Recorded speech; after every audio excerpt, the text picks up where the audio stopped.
সকালবেলা চোখ ডলতে ডলতে রান্নাঘরে চলে এসেছি। আমাকে তো সকালবেলা উঠেই মানে ভোরবেলা উঠেই আগে রান্না বান্না করতে হয়, কারণ তন্ময় তো 8:30টার মধ্যে ভাত নিয়ে যায়, আপনারা জানেনই। এখানে কি রান্না বান্না করব সেটা চিন্তা ভাবনা গতকাল রাত্রিরেই করে নিয়েছিলাম। এখানে আজকে ডাঁটা আলু পোস্ত করব। মা রাত্রিরে পোস্ত বেটে দিয়েছে, এখানে আছে আদা রসুন বাটা। গতকালকে অর্ধেকটা মাথা রান্না করেছিলাম, অর্ধেকটা মাথা না রেখে দিয়েছিলাম যে একটু মুগ ডাল দিয়ে করব। আর এখানে মা একটু মোরলা মাছ নিয়ে এসেছিল, সমুদ্রের সাদা মোরলা, সেটাকেও আজকে করতে হবে। চলুন রান্না বান্না বসিয়ে দিই। গতকাল সন্ধ্যেবেলায় ডাঁটাগুলো কেটে এরকম কন্টেনারে করে রেখে দিয়েছিলাম, না হলে না শুকিয়ে যাবে। চলুন রান্নাটা বসিয়ে দিই। কিষান 8টার দিক করে পড়তে যাবে, 8টা থেকে পড়া 10টা অবধি। আজকে মঙ্গলবার, আজকে আবার লোন আছে। এই কাঠখড়া রোদে 12টার সময় যেতে হবে। ভাবুন তাহলে কী অবস্থাটা হবে। এই কটা থাক, যদি মাছ টাছ করি ঝোলের মধ্যে দিয়ে দেবো। এদিকে মুগ ডালটা বসিয়ে দিয়েছি, আর এইবারে ডাঁটা আলু পোস্তটা বসিয়ে দেবো। আর মুগ ডালটা ননস্টিক কড়াতে চাপিয়ে দেবো, নাহলে দেরি হয়ে যাবে। আর এদিকে মাথাটা তো ধোয়াই আছে, একটু ধুয়ে নেবো। আমাদের কলটার কি অবস্থা দেখুন, কীরকম আস্তে জল পড়ছে দেখুন। এই দেখুন কি জোরে জল পড়তো না, এই দেখুন কি অবস্থা, দেখেছেন? এই যে নোংরা পুরো জমে, একবার বলেছিলাম মিস্ত্রিকে ফোন করা হয়েছিল, বললো নোংরা মানে এতই ট্যাঙ্কিতে নোংরা পড়ে গেছে, এই জন্য এই অবস্থা কলে। জলের স্পিড একদম কমে গেছে। আবার রাখতে হবে। কাকু বললো দেখি যাবো একদিন, দেখবো কি হয়েছে। যদি মনে হয় প্রচণ্ড নোংরা পড়েছে তখন আর পাইপ ভালো করে পরিষ্কার করতে হবে। ডালটা এখানে সিদ্ধ করে নিয়েছি, আর এদিকে চিচিঙ্গা ভাজা বসিয়েছি। দুখানা চিচিঙ্গা এনে রেখেছিলাম, প্রায় হয়ে গেল 1 সপ্তাহ। অর্ধেকটা কেটে ফেলে দিলাম, পুরো শুকিয়ে দড়ি হয়ে গেছে। আর কেটে যতটা বেঁচেছে এই যে পেঁয়াজ দিয়ে ভাজা বসিয়েছি। আর রান্না করবো কি, এই যে বললো চা বসাও। আর এখানে ডাঁটা আলু পোস্তটা বসিয়েছি, সিদ্ধ হয়ে গেল। পোস্ত দিয়ে খানিকক্ষণ নাড়াচাড়া করে একটু কাঁচা তেল দিয়ে নামিয়ে দেবো। আর হ্যাঁ, অবশ্যই একটু মিষ্টি দেবো। কত জল বেরোচ্ছে দেখুন। চলুন এদিকে 3টে হয়ে গেলে একদিকে ভাত বসাবো, আর একদিকে ডালটা বসিয়ে দেবো, তাহলেই হয়ে যাবে। ডালটা করব, তার জন্য মশলাটা কষিয়ে নিয়েছি। গোটা জিরে, তেজপাতা, শুকনো লঙ্কা ফোড়ন দিয়েছি। পেঁয়াজটা ভাজা ভাজা করে টমেটোটা দিয়ে দিয়েছি, তারপরে আদা রসুন বাটা দিয়েছি। আর দিয়েছি অল্প করে একটুখানি কাশ্মীরি লঙ্কা, আর দিয়েছি একটুখানি ঝাল লঙ্কা, যাতে একটু ঝাল ঝাল হয়। মশলাটাকে ভালো করে কষিয়ে নিয়ে মাথাটা দিয়ে দিয়েছি। এবার একটু কষিয়ে নেবো, তারপরে ডালটা ঢেলে দেবো। ওদিকে কিন্তু ভাতটাও বসিয়ে দিয়েছি। এই যে ডালটা দিয়ে দিয়েছি, এইবারে ভালো করে নাড়াচাড়া করে নুন মিষ্টিটা অবশ্যই দেখতে হবে। নামাবার আগে একটু ঘি গরম মশলা দেবো, ব্যাস মাছের মাথা দিয়ে মুগ ডাল একদম রেডি। আর এই ডালটা দিয়েই পুরো ভাত খাওয়া হয়ে যাবে। মাছের মাথা দিয়ে মুগ ডাল হয়ে গেছে। নামাবার আগে অল্প একটু মিষ্টি দিয়েছি, আর ঘি ছিল জানেন, ঘি দিলে দিতে পারতাম, কিন্তু এত গরম তো আমি আর দিলাম না, থাক। আর এখানে বাসনগুলো সব মেজে তুলে নিয়েছি। আর এই দেখুন, মা যে সেই মোরলা মাছ এনেছিল অল্প 150 মতো, তো এটাকে এখন বাছতে হবে, তারপরে ঝাল করতে হবে। ভাল লাগে বলুন তো? রান্না বান্না একদম কমপ্লিট, কৌটোর মধ্যে সব ভরে নিয়েছি। খুব বেশিক্ষণ ঠান্ডা করতে পারলাম না, কারণ এখন প্রায় 8:30 বাজতে যায়।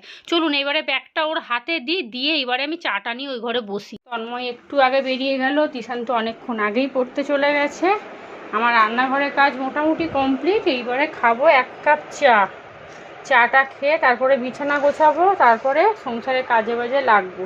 গুড মর্নিং বন্ধুরা, কেমন আছেন আপনারা? সবাই নিশ্চয়ই ভালো আছেন, আমিও ভালো আছি। আজ হলো মঙ্গলবার, সকাল এখন 8:45 বাজে। তন্ময় একটু আগে বেরিয়েছে, তিশান গেছে 8টার দিক করে পড়তে। ওর আস্তে আস্তে মোটামুটি 10:30 বাজবে। আমি বাথরুমে তন্ময়ের কিছু জামা কাপড় ভিজিয়ে দিয়ে আসলাম, আর ওই 5 বালিশের ওয়ার, মাথার বালিশের 2-1টা ওয়ার ছিল, সেগুলোকে ভিজিয়ে দিয়ে এসেছি। আর একটা মাত্র চাদর পরে আছে, যেটা নতুন চাদর, ওটা তো সব কিছুর সাথে ভেজাতে পারবো না, যদি হঠাৎ রং ওঠে ব্যাস তাহলেই হ্যাপি হোলি হয়ে যাবে। তো সেই জন্য ওটাকে আলাদা ভেজাবো। আজকে আর কাচবো না, আগামীকাল কেচে দেবো। ওটা একদম আলাদা করে বালতিতে ভিজিয়ে রাখবো, যদি রং ওঠে তো হয়ে গেল। রান্না বান্না পুরোপুরি হয়নি, ওই যে মোরলা মাছটা আছে, ওটাকে আবার করতে হবে। তার থেকে বড় কথা, ওটাকে বাছতে হবে, তারপরে রান্না করব। আর খেতে তো ইচ্ছা করছে, মোরলা মাছের ঝাল দিয়ে ভাত খেতে তো বেশ ভালোই লাগে, কিন্তু যেই ভাবছি রান্না আবার করতে হবে, ব্যাস তারই তো হয়ে গেল। আর আজকে মঙ্গলবার, লোন দিতে যেতে হবে। এই গরমের মধ্যে বাবা দুপুর 12:30টার সময় লোন দিতে যাওয়া, 12টাতে বেরোতেই হবে, আস্তে আস্তে মোটামুটি 12:40 পৌনে 1 বেজে যায়। যাই হোক, যেতে তো হবেই। তো চলুন এখন চাটা খেয়ে তারপরে বাসি কাজকর্ম সারবো। জামা কাপড়গুলো একটু ঘন্টাখানেক ভিজে থাক, তারপরে কাচাকুচি করবো, মানে লোন দেওয়ার আগে সমস্ত কাজ কমপ্লিট করে নেবো 12টার মধ্যে। এখন 9টা বাজে, 3 ঘন্টা হাতে আছে। তার থেকে বড় কাজ করতে হবে, সেটা হচ্ছে ভিডিও এডিট করতে হবে। এইসব মাছ খেলে কি হবে, এ প্রচুর খাটনি জানেন। একটা একটা করে আঁশ ছাড়াও, তাকে ভালো করে ধুতেও হয় ভালো করে, নাহলে না এইসব মাছের প্রচুর নোংরা থাকে, প্রচণ্ড নোংরা থাকে। ভেবেছিলাম ঝাল করব, কিচ্ছু করব না, নুন হলুদ মাখিয়ে ফ্রিজে রেখে দেবো, 1টার দিক করে গরম গরম কটা ভাজবো, খেয়ে নেবো। আর মাকে রাত্রিরে ভেজে দিয়ে দেবো। এই যে পেটের নোংরাটা বার করে আঁশটা ভালো করে ছাড়িয়ে নিচ্ছি। তবে তন্ময় যদি খেত এই মাথাগুলোকে ফেলে দিতে হতো। ও আবার এই মাথাগুলো দেখলে ওর মাথা খারাপ হয়ে যায়। মাথা দেখে মাথা খারাপ, বুঝেছেন? যেই মাথাগুলোকে দেখবে না, কি বলবে বলুন তো, ইস মাথাগুলোকে ফেলেনি, নোংরা ভর্তি। গরম গরম ভাজা খেয়ে নেবো। যা গরম পড়েছে না, মাছের মাথা দিয়ে ডাল করেছি, পোস্ত, তার উপরে যদি ঝাল, ওরে বাবা। আমার বাবা ফোন করলে জিজ্ঞেস করে প্রতিদিন যে কি রান্না করেছিস, কি করছিস। যদি বলি না এত কিছু রান্না হয়েছে, হ্যাঁ তোর এই অবস্থা, তুই আবার ওই ঝাল ঝুল খাচ্ছিস, এই বলবে। মাছগুলো বেছে নিয়ে নুন হলুদ মাখিয়ে ফ্রিজে রেখে দেবো। আমাদের ঘরে জানেন তো, ফ্রিজের মাছ তন্ময় খেতেই চাইবে না। 1-2 দিন হলো ঠিক আছে, কিন্তু সারা সপ্তাহ হয়ে যাবে বাবা, ওই মাছ খাবেই না। আর এক একজনের বাড়িতে দেখেছি জানেন, সারা সপ্তাহে প্রায় 10 দিনের মতো বাজার, মাছ, শাক, সবজি সব কিনে রাখে। 10 দিন খায়, তারপরে আবার বাজারে যায়। কিন্তু আমাদের ঘরে আসলে কি বলুন তো, আমি জিভটা বার করে দিয়েছি। টাটকা টাটকা খাইয়ে না জিভকে স্বাদ দেখিয়ে দিয়েছি, তো জিভটা এখন টাটকা খাবারই খেতে চাইবে। কিন্তু আমি যদি 1 সপ্তাহ মাছ এনে রেখে দিতাম, ওটাই খেয়ে খেয়ে অভ্যাস হয়ে যেত। আসলে কি বলুন তো, আমাদের তো প্রথম থেকে ফ্রিজ ছিল না, তো সেই কারণে আমাদের টাটকা জিনিসটাই খাওয়া হতো। সকালবেলা আগে তো শাশুড়ি মা বাজার টাজার সব করতো, এখন আর পারে না, বয়স হয়ে গেছে, ওই জন্য এখন আমিই করি। নাহলে মা আগে বাজার দোকান সব করে দিত, আমি খালি বসে রান্নাটা করতাম জানেন। কিন্তু মাও আর পারে না। মা একদিন বাজারে গেছে, বাজারে নাকি মাথা ঘুরছিল, তারপর নাকি ওই কোন ওষুধের দোকানে প্রেশার দেখিয়েছে, প্রেশার একদম লো হয়ে গেল। সেই থেকে আমি সংসারের সব কিছু দায়িত্ব নিয়ে নিয়েছি। আর মাকে এমনিও বাজার করতে দিলে মাকে বলবো এক, মা আনবে আরেক। এখন কি বলুন তো, একদমই বুঝতে পারে না, আর তার উপরে কানেও ভালোভাবে শোনে না। 5টা জিনিস আনতে বললে 3টে আনে, 2টো ভুলে যায়, আবার যায় জানেন। যদি বলি 2 কিলো আলু আনবেন, 1 কেজি আলু আনবে। যদি বলি 4টে ডিম আনবেন, সেখানে 3টে ডিম নিয়ে আসবে। ডবল ডবল খাটতে হবে, মাই খাটে। এসে বলে যা ভুলে গেছি তো, বলে আবার যাবে। চলুন, ফ্রিজে মাছ বলতে আর কিচ্ছু নেই, খালি একটু মাছের তেল পড়ে আছে। আর সেই যে চুনো মাছ নিয়ে এসছিলাম, চুনো মাছই তো বোঝা যাবে, হ্যাঁ চুনো মাছ, ওই চুনো মাছ পড়ে আছে, তবে ওই মাছটা ফেলে দেবো, কারণ তন্ময় তো খাবে না। আর আমি ওই প্রায় গত 1 সপ্তাহ হয়ে গেছে, গরমে কিচ্ছু ভালো লাগছে না, পেটে খিদে থাকলেও খেতে ইচ্ছা করছে না। উফ, রান্নাঘরটা পরিষ্কার করে ঘরদোরগুলো মুছবো, মুছে তারপরে কাচতে যাব, পুজোও দেবো। এখন তিশানকে আর সেরকম পুজো দিতে দিই না জানেন, ঠাকুরের সাথে আমার বড় বন্ধু হয়ে গেছে। ওই বসে যে 2 মিনিট একটু গল্প করি ঠাকুরের সাথে, ওতেই মনটা শান্তি হয়ে যায়। কে কি করছে, কে আপনার সাথে ভালো করছে মন্দ করছে, কোনো হিসাব করবেন না। ওই সিংহাসনের সামনে বসে খালি হিসাবটা ছেড়ে দেবেন, দেখবেন উনি একদম ঠিকঠাকভাবে হিসাব করে দেবে, বুঝলেন? কে খারাপ করছে, কে ভালো করছে, কিচ্ছু বলার দরকার নেই, চুপচাপ থাকুন। আগে আমি এই জিনিসটা বুঝতাম না। ওই ঠাকুরের সামনে 2 মিনিট বসে সব জানান, দেখবেন সব হিসাব একদম উনি ঠিকঠাক লিখে দেবে।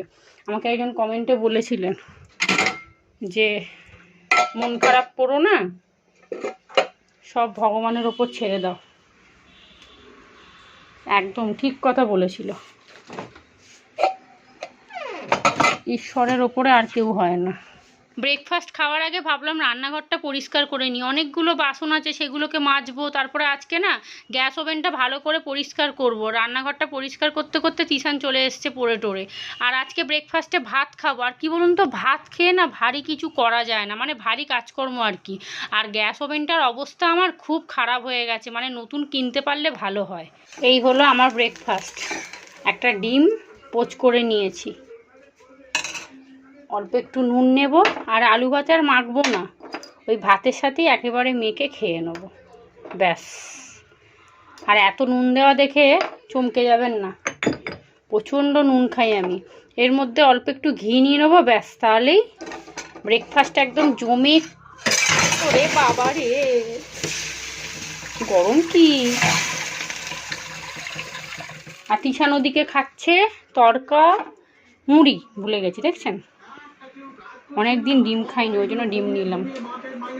ভেবেছিলাম একটু ঘি নেবো, কিন্তু আর নেবো না, ডিমের সাথে ঘি খেলে না একদম সর্বনাশ হয়ে যাবে। আর তিশান এখানে তড়কা মুড়ি খাচ্ছে, কোনা থেকে একটু ডিম কেটে খেয়ে নিয়েছে। চলুন ব্রেকফাস্টটা খেয়ে নিয়ে তারপরে স্নান করতে যাব। দুপুর এখন 1টা বাজতে যাই, সবে লোন দিয়ে ঘরে ঢুকলাম। কি রোদ্দুর বাইরে, বাপরে, গরম হাওয়াটা মুখের মধ্যে বাড়ি মারছে একদম। ও, তার মধ্যে আবার আজকে লোনেতে 50 টাকা কম। কে কম দিয়েছে কে বেশি দিয়েছে এই গোনাগুনি করতে করতে আরও দেরি হয়ে গেল, না আর একটু তাড়াতাড়ি চলে আসতাম। আসার সময় একটা ফ্যানটা কিনে নিয়ে এসেছি, ছোটো বড় ফ্যানটা খুঁজছিলাম, যে 50 টাকা যে 60 টাকা যে ফ্যানটাগুলো, কিন্তু ফ্যানটাও নেই, পেপসিও শেষ হয়ে গেছে। ওই লাস্টে ছোটো ফ্যানটা 20 টাকারগুলো ছিল, ওটাই একটা নিয়ে আসলাম।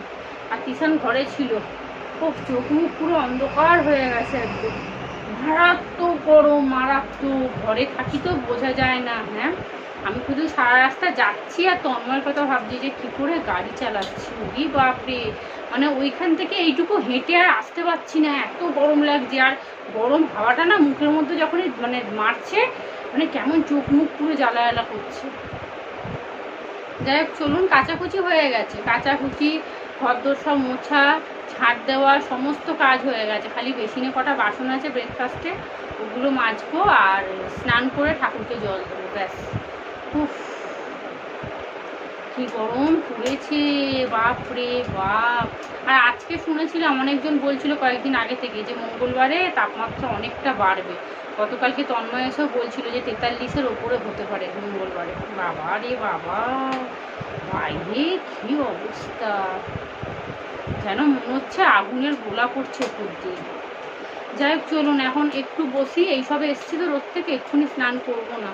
তিশানকে ফুল আনতে দিয়েছিলাম, দেখুন মালাটা দেখুন একবার। পুজো দিতে বসে যদি এইরকম ফুল চোখে পড়ে কেমন লাগে বলুন তো। এই মালাটা যখন দিচ্ছে তখনই তো তুই বলবি যে না, এইটা 2-3 দিন আগের মালা এটা। এই যে আজকের ফুল হচ্ছে এই যে এইটা,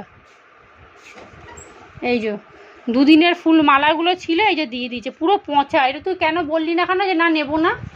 আর তাছাড়া চোখে তো দেখতে পাচ্ছিস যে ফুলটা পুরো পচে গেছে, তারপরে তুই নিলি কি করে? তুই তো নিতিস না, আমি নেবো না। কি অবস্থা, এই মালাটা দেওয়া যায়? থাক, ফেলে দেবো। এই মালাটা ঠাকুরের গলায় দেওয়া যায় নাকি? এই তো আজকের ফুল দেখটা।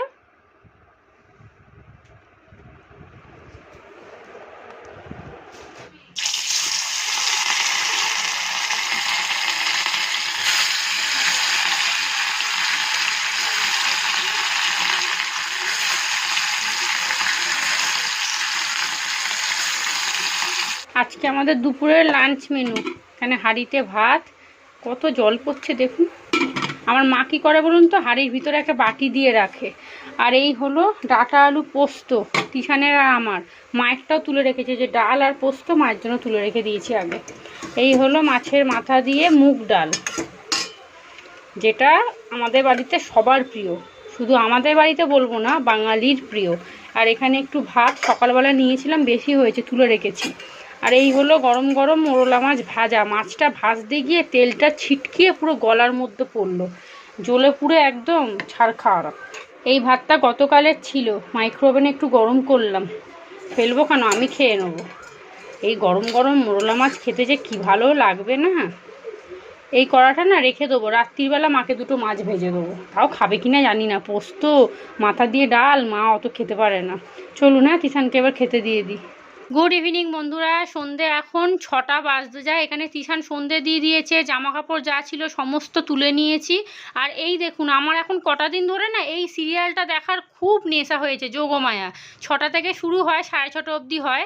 এত ভালো হচ্ছে যে কি বলবো। তবে আমি কিন্তু খুব একটা সিরিয়াল মানে প্রিয় মানুষ নই, সিরিয়াল পছন্দই করি না বলতে গেলে। অনেক মেয়েরা দেখেছি মানে সন্ধে হলেই টিভি রিমোট নিয়ে বসে যায়, কিন্তু আমি খুব একটা পছন্দ করি না। এই সিরিয়ালটা আমাকে একদম বেঁধে রেখে দিয়েছে। গুড ইভিনিং বন্ধুরা, সন্ধ্যে এখন 6:45 বাজে। সিরিয়ালটা শেষ হলো, রান্নাঘরে কি চা বসালাম। যেই চায়ের জলটা দিয়েছি চিনিটা শেষ, চিনি ঢালতে হবে। তন্ময় এখনও আসেনি, জামা কাপড়গুলো তুলেছি, গোছাবো আর কি রান্নাবান্না করব। মানে ঘুম থেকে উঠেই একটা ঘুম দিয়ে দিয়েছি, 1 ঘন্টা কি 1.5 ঘন্টা আজকে শুয়েছি। আজকে এমনিও না আমি ইচ্ছা করে দুপুরবেলা একটু ঘুমিয়েছি, কারণ আজকে আমার গতকাল রাত্রিরে ঘুমিয়েছি কিন্তু খুব গরম লাগছিল। 4:30 থেকে প্রায় জেগে আছি। তখন 4:40 ঘুমটা ভাঙলো, জানলা দরজা খুলে আধা ঘন্টা দাঁড়িয়েছিলাম। তারপরে এসে একটু শুলাম পাকার হাওয়ায়, যাই হোক মানে গাটা ঠান্ডা হলো, কিন্তু ঘুম আসছিল না। এপাশ ওপাশ করতে করতে 6টা 6:30টার সময় করে উঠলাম। 6:30টার দিক করে ঘুম থেকে উঠে নাইটি চেঞ্জ করে তারপরে মুখ টুক ধুয়ে তারপর তো 7টার দিক করে রান্না বসালাম। আর আজকে মারাত্মক গরম পড়েছে। গত 10 দিনে যা গরম পড়েছিল আজকে আমার সব থেকে বেশি গরম লেগেছে। তবে জানি না, আমি তো ঘর থেকে বেরোই না, হয়তো আজকে ঘর থেকে বেরিয়েছি বলে হয়তো বুঝতে পারছি, বা হয়তো এরকম গরম প্রত্যেক দিনই ছিল, যেহেতু ঘরের ভেতর থাকি তো আমি হয়তো বুঝতে পারছি না। সেটা যারা বাইরে কাজ করে তারাই বুঝতে পারবে, কিন্তু আমার কাছে আজকে সব থেকে বেশি গরম লাগছে। দুপুরবেলাও জানেন নিচে শুয়েছিলাম আমি আর তিশান, আধা ঘন্টা মতো নিচে শুয়েছি। তারপর ওকে বললাম না রে উপরে চলে চ, ঠান্ডা লেগে যাবে না, তো এই তো কাশছে। যাই হোক চলুন, রাত্রে কি রান্না বান্না করবো জানি না, তন্ময় আসুক ওকে জিজ্ঞাসা করি। এখন 1 কাপ চা, একটু মুড়ি খাই। আর গতকাল ঠাকুমা যে ঝুড়ি ভাজা পাঠিয়েছিল, ওই ঝুড়ি ভাজা দিয়ে একটু মুড়ি খাবো। ঠাকুমাকে একটা 500 ঝুড়ি প্যাকেট ঠাকুমার বোন দেখতে এসেছিলো, দিয়ে গেছিলো।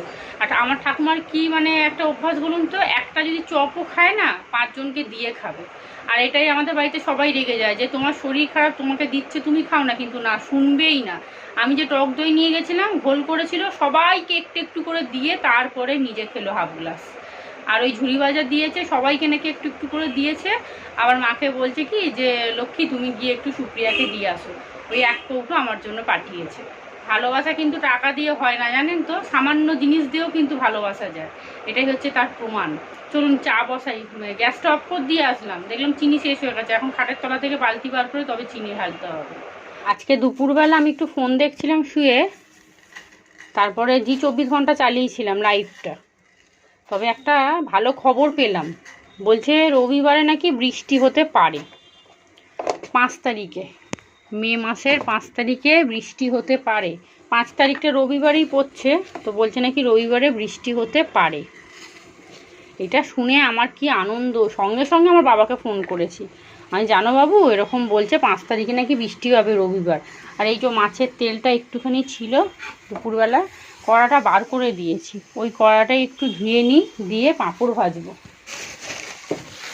পাঁপড়গুলো না পড়েই থাকে জানেন তো, আর বালতির ভিতরে থাকে তো, চোখের সামনে থাকলে তবুও মনে পড়ে যে একটু পাঁপড় ভাজি, হ্যাঁ, কিন্তু এই বালতির ভিতরে থাকে, ব্যাস মনেই থাকে না।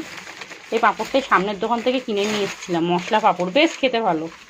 যখন থেকে শুনলাম যে রবিবার থেকে বৃষ্টি হবে মানে ওয়েদারটা একটু ঠান্ডা হবে, আর বিশেষ করে খবরে শুনেছি, কারোর মুখে শুনলে আমি বিশ্বাস করতাম না, কারণ 5 জনে 5 রকম বলে। এই পোড়া গরমে যদি হঠাৎ করে শুনি যে 2-3 দিন পর থেকে বৃষ্টি হবে, 2-3 দিন পর না, মোটামুটি এখনও 5-6 দিন তো ভুগতে হবেই। 5 তারিখ থেকে হবে বলেছে বৃষ্টি, জানি না এখন আদৌ হবে কি হবে না, আপনাদেরকে তো বলে দিলাম। যাই হোক চলুন, বৃষ্টি হবে এটাই মনের মধ্যে নিয়ে আনন্দে 5টা দিন কাটিয়ে দেবো কোনো রকমের। আর এখানে আমার চা রেডি হয়ে হয়ে গেছে। পাঁপড় ভাজতে ভাজতে তন্ময় ঢুকেছে। এই দেখুন, যা খাবার দাবার ছিল, মোটামুটি একটু ডাল ছিল, পোস্ত তো ছিল না, আর বললো পাঁপড় ভাজা দাও, অল্প একটু ভাত ছিল, ওই দিয়েও খেয়ে নিয়েছে। তো চলুন, আমার চা খাওয়া হয়ে গেছে, এখন বাজে প্রায় 9:30। আজকে রাত্রিরে কি রান্না করব, এই যে গরম গরম ভাত বসিয়েছি, তার সাথে আলু সেদ্ধ করব আর ডিম সিদ্ধ করব। তন্ময় এসে বলল কিচ্ছু রান্না করতে হবে না, আলু সেদ্ধ করো, ভাত বসিয়ে দাও, আর ঘি আছে ওই দিয়ে খেয়ে নেবো। রান্না বান্না মোটামুটি সবই হয়ে গেছে, ভাত হয়ে গেছে, এখানে ডিম সিদ্ধ করলাম দুখানা। আর আজকে আলু ভাতেতে না শুকনো লঙ্কা দেবো না, যা গরম পড়েছে বাবা, দরকার নেই ভাই। চলুন তাহলে ব্লগটা এখানেই শেষ করি। আপনারা সবাই ভালো থাকবেন, সুস্থ থাকবেন, সাবধানে থাকবেন। আজকের মতো সবাইকে টাটা।